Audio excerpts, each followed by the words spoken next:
Hi, everybody. Welcome to the Kimberly Cloud Show. I'm your host, Kimberly Cloud. I have a very, very special guest here for the show today. Can you go ahead and announce to the world who you are and where you're calling from? My name is Denny Henke. I'm from Salisbury, Missouri, which is in north central Missouri. It's a town of about 1,600. I think our entire county population is less than 8,000. So it's a very rural area, very farming centric area. And we're about halfway between Kansas City and St. Louis. So we can root for the Royals or the Cardinals, whoever's doing better. So we're kind of in that middle ground there. I have a question. Are you getting some of the storm or no? No, most of that looks like it's going to track east of us. At first, they thought we might pick up a little bit of side rain from it, but now it looks like it's going to pretty well push east of us. Okay. Great. Can you tell me? Oh my God, a population of 1,600 and yeah, that's a little bit of people. But hey, y'all know each other. Everybody know each other, and it's cohesive.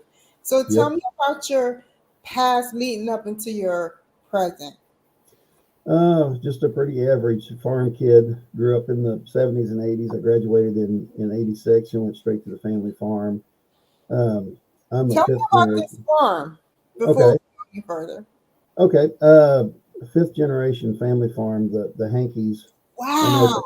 yeah, it's the first Hankies moved from St. Louis, well, Florissant, which is a suburb of St. Louis now, in like 1887. They bought the home place, we call it, and my brother lives there today. So we're the fifth generation to farm that ground. And over the years, my family has grown it, and my brother and I have been fortunate enough to grow it as well. And it looks like it's going to be in the family for a while yet. So we're very, very fortunate to have that.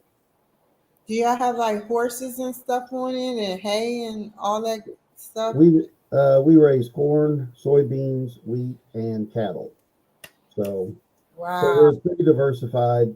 Um, the hog industry has become extremely consolidated. At one time, we raised hogs, but all that is gone. Just like everything else, it's a matter of scale. But we still do the cattle and the row crop. So So the cattle gets the like a cattle meaning cow. yes, So you yes, you give milk to companies or something. we raise calves for meat. And so what we do is we'll raise the calves from birth till they'll background them and stuff until they're about 600 pounds, and then we will sell them. And most of those will end up in feedlots, say in western Kansas or Iowa or Nebraska, and then they'll be finished out, and then they're processed and sent out to the stores. Wow, that is so cool. So you like a contributor to the cause, like, and you have a population of 1,600. So the majority of them eat your meats. Yep. Yeah. Because because the cattle will finish out. Oh, it varies on the cow, but or the calf, but 13 to 14, 1,500 pounds. So most of our finished product is done by somebody else, but we do keep some beef for ourselves that we finish out grain fed, and we do sell butcher beefs locally, and of course for our own use too. So, Tell me more about your past, starting from the farm. um, it's a blessing. It's more of a blessing than a curse. But when I grew up, you just great grandpa farm, grandpa, dad. Now you farm, and then someday your kid will farm. And that part's a blessing because you have an opportunity that a lot of people don't have. It's very almost impossible to start farming from scratch full time. It's such a capital outlay. Uh, Machinery, you're looking at a new combine to harvest crops. You're looking without accessories at $600,000. So Wow. yeah, and land prices are really high. There's a lot of outside investors that come in and purchase the land now. So it's I'm very fortunate to be able to do this full time because it's nothing that I did. It's just that my family was able to provide that to us. So we grew it. but we didn't start it, and I'm, I'm not going to convince anybody otherwise. But my kids, because we didn't even discuss college or anything like that. So my kids, I told them, I said, you know, I really want you to go to school, a trade or to college or something. You can come back, but I want you to have options that I didn't have. And in the end, I didn't need them, but I also didn't have them.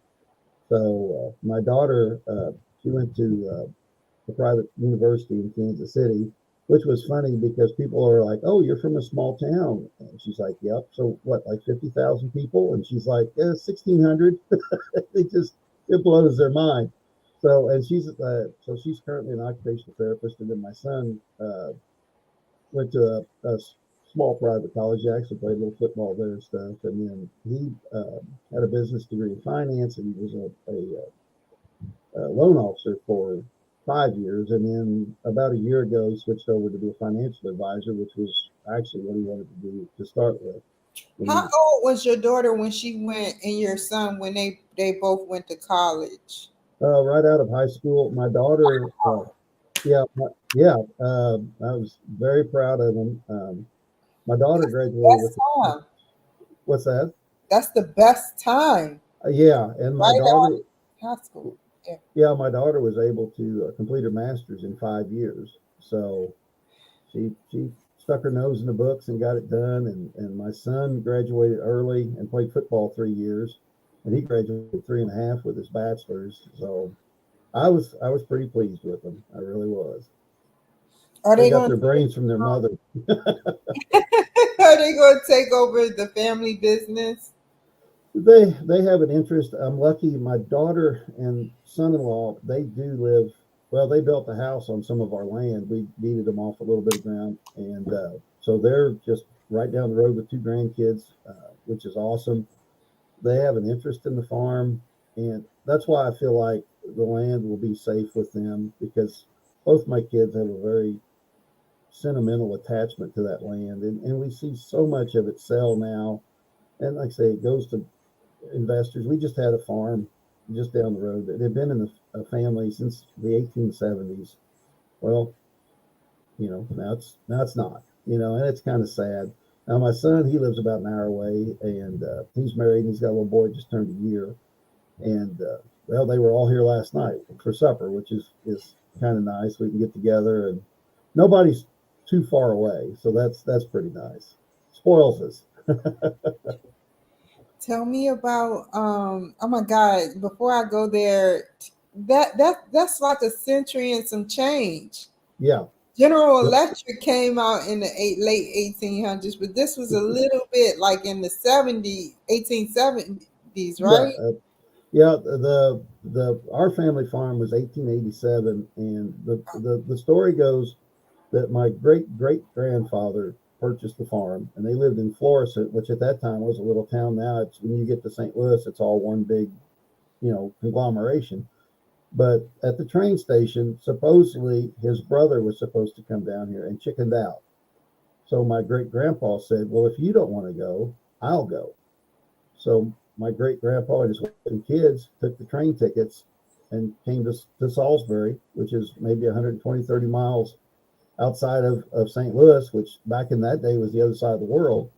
And they set up their clothes, and that's how we ended up here. It's crazy how circumstances work.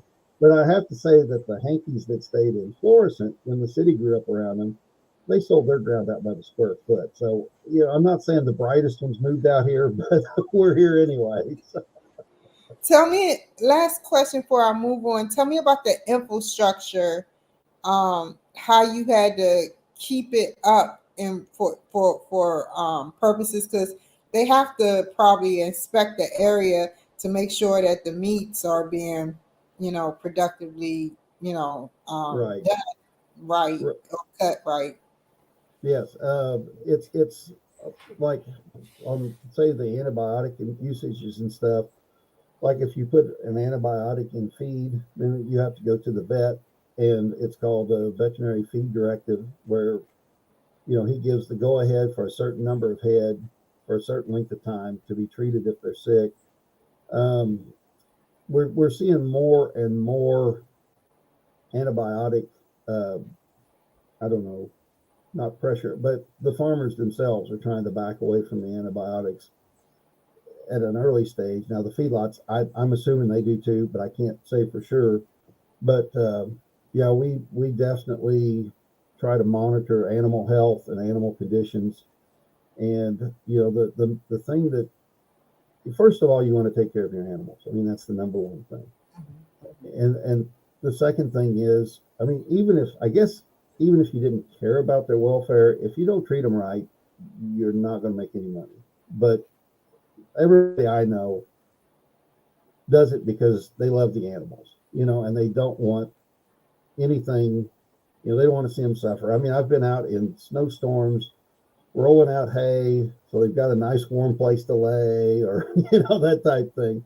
And I don't know, you kind of treat them like you'd want to be treated if you were stuck out there. So, but yeah, it's come a long way with animal health and stuff. It's really crazy. What's more, male or female? Like, is it every male to 3 females, or every male? How does that work? As a rule of thumb, say if a bull becomes breeding age at around a year, usually you can figure about one cow per month of age. So if you've got a 2-year-old bull, you can probably put them out with a couple dozen cows. As the bull gets older, now once they get to a certain age, it's too long. But you can easily put a mature bull in with say 30 cows and have no trouble at all, and get them bred in a timely manner. Oh, that's pretty cool. Mm-hmm. And tell me about your sad but inspiring story about you raising money for the cancer patients in your area, surrounding area. Well, a friend of mine, I'm 56. A friend of mine that I was best friends with, we were best men in each other's weddings and all that. After a 3-year, when I say battle, it was battle. He was first diagnosed with breast cancer, and so he had a mastectomy. And that alone was odd. Then they decided later that it probably didn't start in the breast, but in the kidney. So he had a kidney removed. And after 3 years of surgeries and chemo and radiation, and the guy just tough through it all. And so the community, we do this a lot, but had a benefit where it's just a dinner, an auction, people donate stuff. And I don't know what they raised, but it closed in on $100,000. The community really came out for him. He was well known, well liked.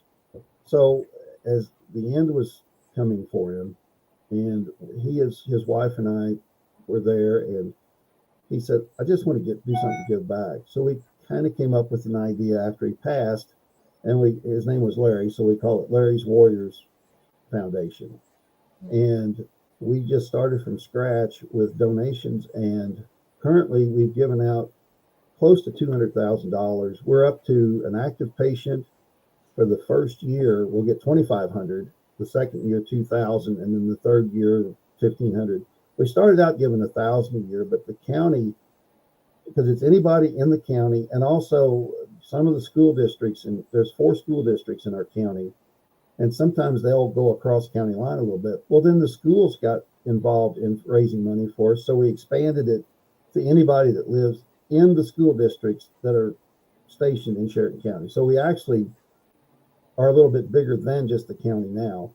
But the county, it's just crazy how generous they've been. And then one night, my wife and I Salisbury had like 3 blocks, and it was just a loop. And you'd go uptown and you'd cruise this loop. That's what you did on Saturday night. And if you saw somebody had parking in the middle, so you pull in, flash your lights, they pull in. And of course, now kids, everything's phone and stuff. But so, yeah. So my wife and I, it was a Saturday night. We were coming through town at 10:30, and it was a ghost town. And I said, man, it would be neat if we just got a bunch of friends together and cruised. And then I got to thinking, well, maybe we could use this to raise a little money. Well, I put it on social media, and all of a sudden, everybody's like, this is awesome. And it just grew and grew. And so I called it the Cruisapalooza. We've had 8 of them now. and we just had our eighth one, and we absolutely asked for no money. We had one year we had a pirate contest where people would dress as pirates and they just walk along where people were cruising. Was And that during October? yeah, we have this in June, but we always have like a theme. One time it was Disney characters or whatever, What but the kind of pirate, characters? I want to know. yeah. So whoever has the biggest take at the end of the night from just people stopping and putting money in their bag. With the pirates, we called it the big booty contest. But so, and it raises thousands and thousands of dollars, and we've had just fundraisers. People will just say, "Hey, we're going to have a cornhole tournament. We want to donate it to Larry's Warriors, or we're going to have this event. We're just going to donate it." And so we've actually we take in more money than we give out, so we just keep giving out more. So it's helped because of our location. We're looking at a town of 1,600, like I say, in a county population of less than 8,000. So all cancer treatment, the closest is probably Columbia, Missouri, where the University of Missouri and stuff is, but that's still an hour. And if you're in radiation treatment 5 days a week for 7 weeks, that's 35 trips to Columbia every day, or through that period. And every place is at least an hour. And then a lot of people will go to MD Anderson in Houston or Mayo Clinic, and those travel expenses add up. And I know with what they're facing, $2,500 or $2,000. I mean, it's not going to change their life.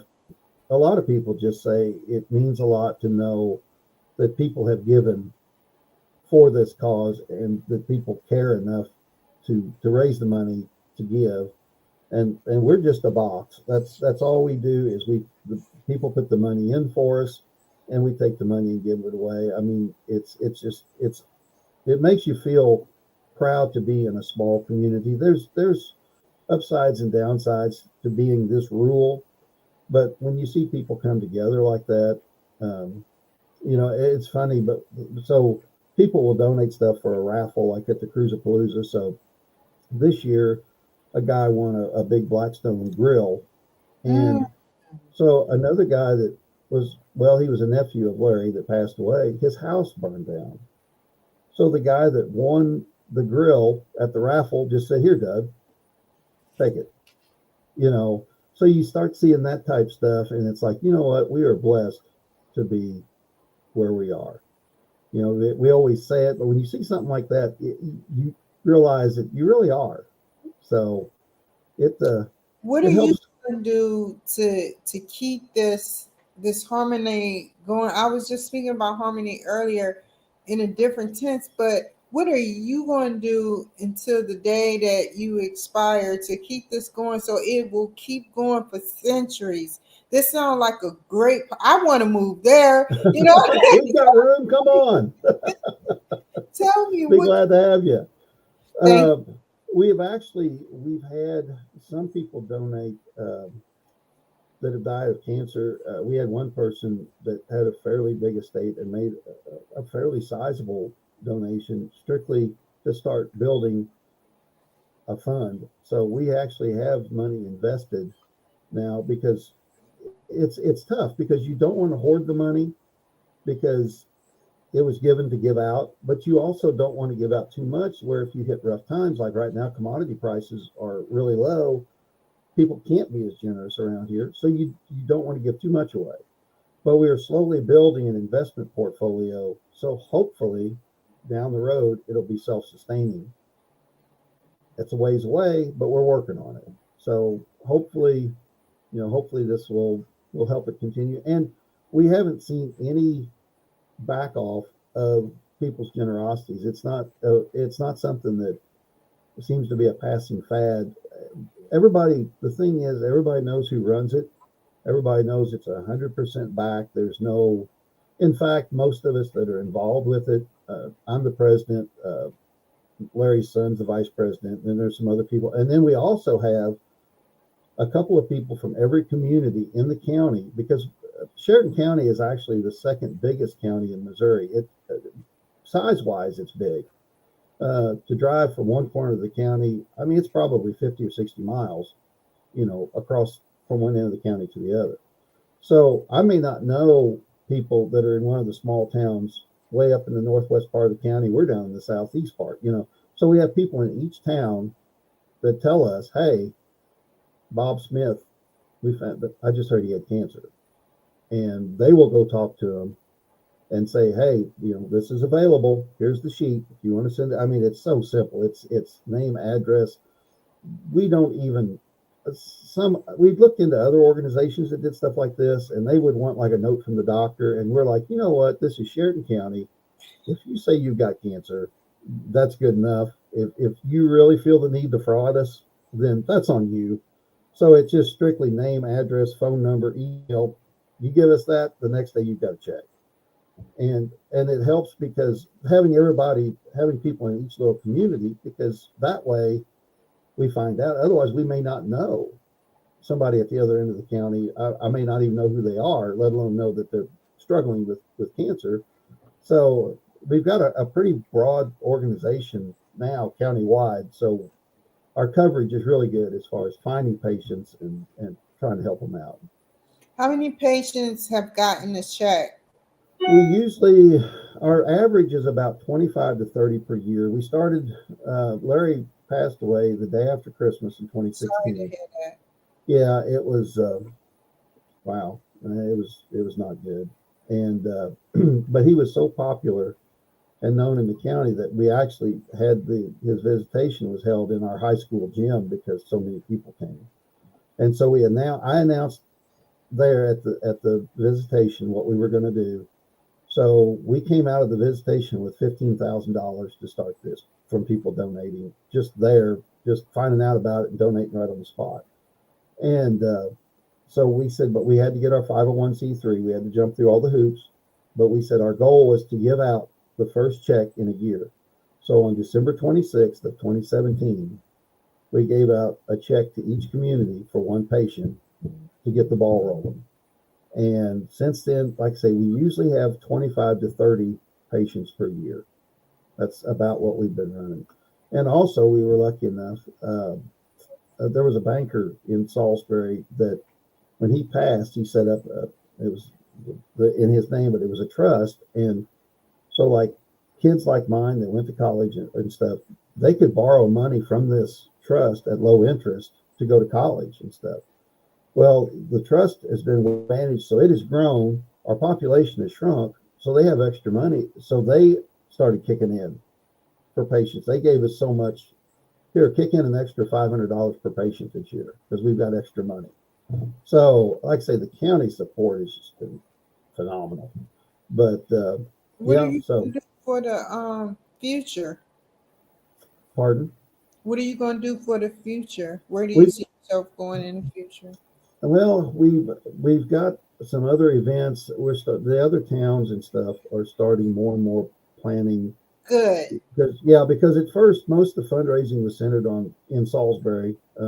Salisbury's the biggest town in the county too, but we're seeing a lot more involvement from the other towns because they're seeing that, hey, this isn't going away. They may not know us personally, but now they see what we've done, and so we're seeing a lot more interest from the rest of the county, and it's really, I just can't say enough about the people in Sheridan County. It's just been crazy.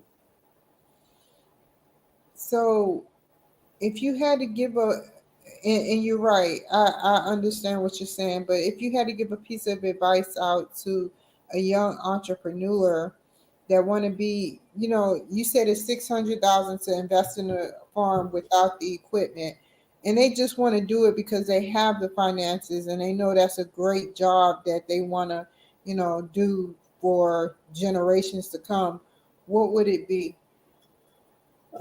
For me, the most important, because a lot of guys to start out will buy the equipment and then lease the ground to try to get, some footing and then try to purchase the land. Land is hard to purchase right now because of the outside investments and stuff. But, I would just tell them, just remember it ebbs and flows. A year ago, corn was $5 and something a bushel. Right now it's $3.70. So that's a huge percentage of a drop Yeah, yeah. Just, just remember, because there's an old saying that they said in farming, it takes 3 years to get over a bad year and 5 years to get over a good one, because the first thing you do on a good year is you go buy a truck and you finance it for 60 months. so so just caution.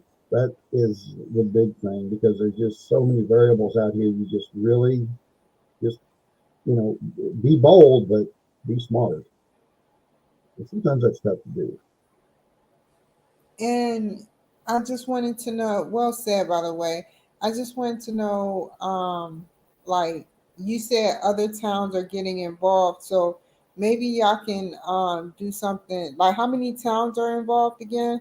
There's four main towns. There's a lot of little towns, but Impressed.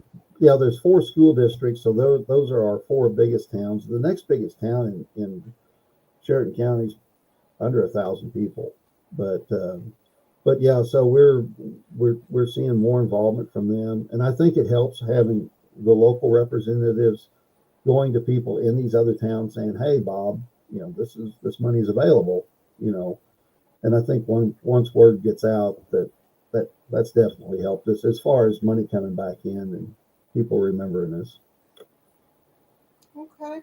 And how can the people? I don't want to let you go that quick. It's 26 minutes 44. Give me one more minute with you. So, you said your wife was an assessor. She What is an works. assessor? Uh, she worked at the tax assessment. She is a Yeah. mapper appraiser. So if someone builds a house or does work to their house, she kind of it's like she said, they keep us in the basement because it's not a popular job, because nobody wants to pay property tax. But it's kind of her job to assess the housing or the buildings and put a value on those, and so like I say, she's done it a long time, and nobody's beat her up yet, so undoubtedly she does okay. So, It's funny. Okay. So, okay. Now, how can the people reach you? Your wife must. You and your wife together. Y'all must really be enlightened. You know, where y'all sit up there and create these places where you can raise money for cancer patients, and like 4 counties are getting into it. Y'all are just on the roll, and I hope that you can bring more counties and just make this thing go nationwide if possible. All yeah. start your county, so yeah.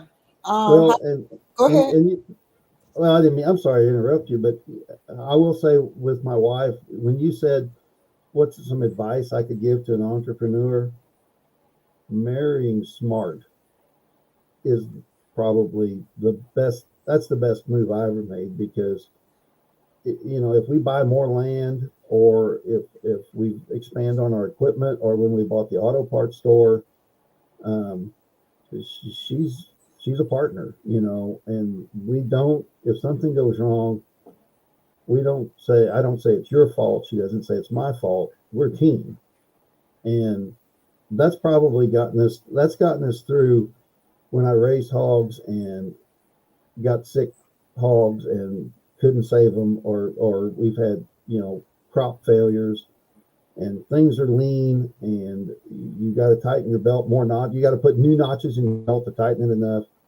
If you've got a partner that sees the long picture and is there to be at your side, not behind you, not in front of you, but at your side, it's just amazing how you can overcome and achieve. And I just can't stress that enough.